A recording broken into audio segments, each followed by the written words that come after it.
Diddy was hit with another lawsuit that claims he admitted to taking out Tupac. This Diddy lawsuit was filed by a woman named Ashley Parham, and she said that she was SA'd after she made claims that she thought that Diddy was the one that offed Tupac. We're going to go ahead and deep dive everything in this lawsuit, and I'm just going to say now, big trigger warning for anybody that can't handle anything about SA. This is very graphic and very horrifying. This woman isn't just suing Diddy, she's also suing Diddy's head of staff, Kristina Khorram, and she also is suing a man named Shane Pierce, John Doe 1 through 3, and a Jane Doe. This woman claims that back in 2018, she met the defendant Shane at a bar, and he was on a FaceTime call with Diddy trying to impress people that he knew somebody famous.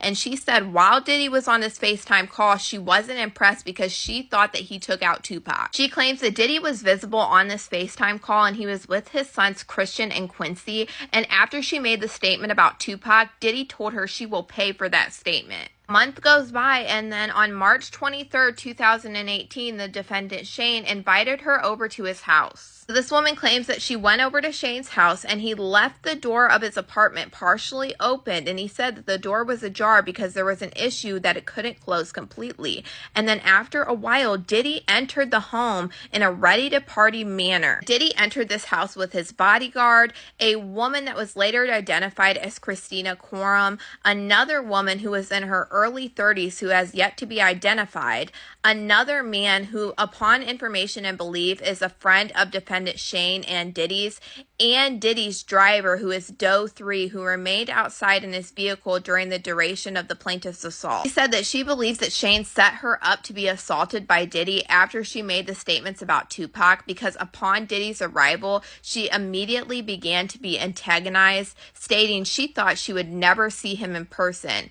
or pay for her statements about Tupac during the video call. She said that she was in shock. She never believed she would ever see or meet Diddy in real life, let alone in the small apartment rented by Shane. She said she was sitting on Shane's bed and Diddy began coming towards her with a knife held in the right side of his hand and threatened to give her a glass glow smile. The woman alleged this is when Kristina Khorram would tell Diddy it's not a good idea to give her a glass glow smile because that would mess up potential clients that they could sell her to. Kristina Khorram made a threat that she could ship her anywhere in the world and she would never see her family or anyone she ever knew again. He claims that Shane then began to partially undress her, and then Diddy removed the remainder of her clothing, removing the knife from her face, and then retrieved a bottle of liquid from a large fanny pack. She said that Diddy squirted this all over her body, and she was scared because she wasn't sure what this chemical was, and then she later figured out that it was some type of oil or lubricant. The woman claims that Diddy told Kristina Khorram to insert what looked like a syringe inside this woman,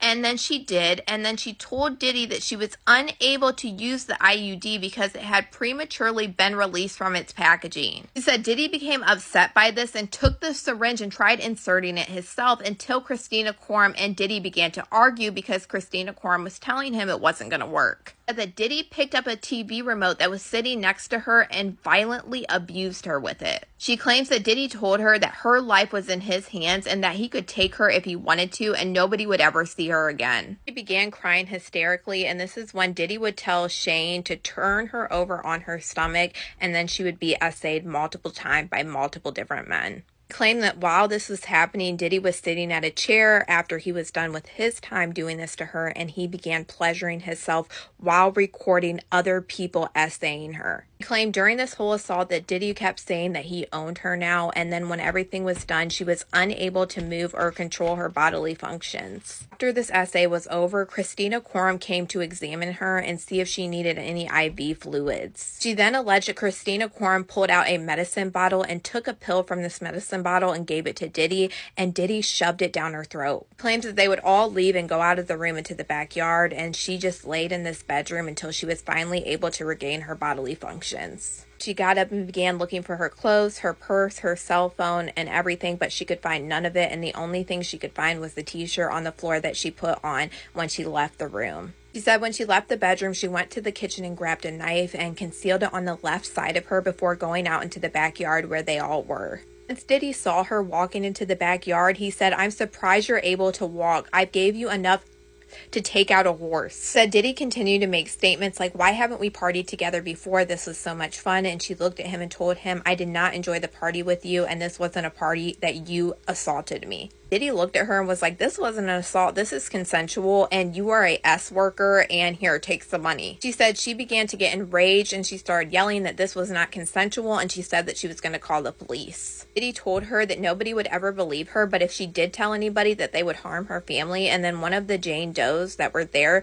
showed a picture of his phone that looked to be outside of this woman's sister's house, and she began to be afraid. She then claims that Diddy called his mother to convince her not to report her assault, and Diddy's mother yelled at her and said, "Do not hurt my son." And she said, "I didn't hurt your son. He actually assaulted me." And Diddy's mother seemed unfazed by this statement and then told her to take the money being offered and not report this to law enforcement. And alleged that Diddy told her, "I have got away with bigger crimes than this, like offing Tupac." This defendant Doe 1 pulled a weapon on Diddy, asking him to repeat what he just said about Tupac. She claimed because all of this fighting that a neighbor came out and asked what was going on, and the Doe 1 who had the weapon pointed it at the neighbor and instructed him to go back inside and mind his business. And said that this Doe 1 turned it right back on Diddy and pointed it back at him and then fired and hit the hill behind Shane's residence.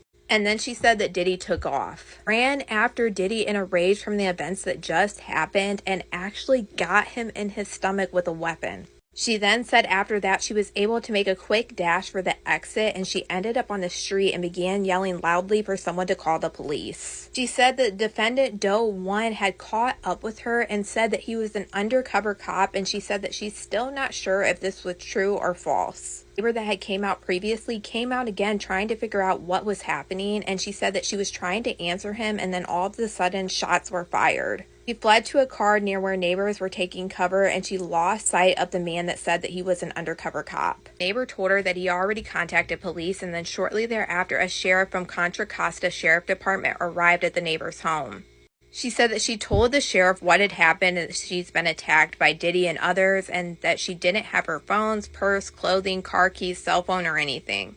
She alleges that the sheriff didn't do anything and didn't even call an ambulance to help her or offer to take her where she needed to go, and then she would end up going back to Shane's residence. She then said 3 days later she went to her primary care doctor and asked for an HIV and STD test because she was scared that she might have contracted something after this assault. 2 weeks later, in April 2018, she still had pain and some things going on, and she ended up in the hospital from her injuries, and they did a kit on her, ultrasound and x-rays. She said she told the hospital what happened to her, and they called the Walnut Creek police. She said she told the Walnut police what happened, but she did leave out Diddy's name after she wasn't helped from the first sheriff department and after the threats that Diddy made to her. She does believe that while she was at the hospital, the Walnut police will have body camera footage of this incident and this questioning, and she also says that she believes that the Contra Costa Sheriff's Office should also have body cam footage of her being questioned and them not helping her.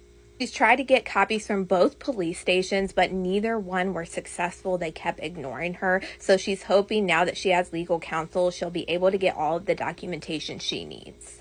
But y'all let me know what you guys think of this insane lawsuit against Diddy in the comments.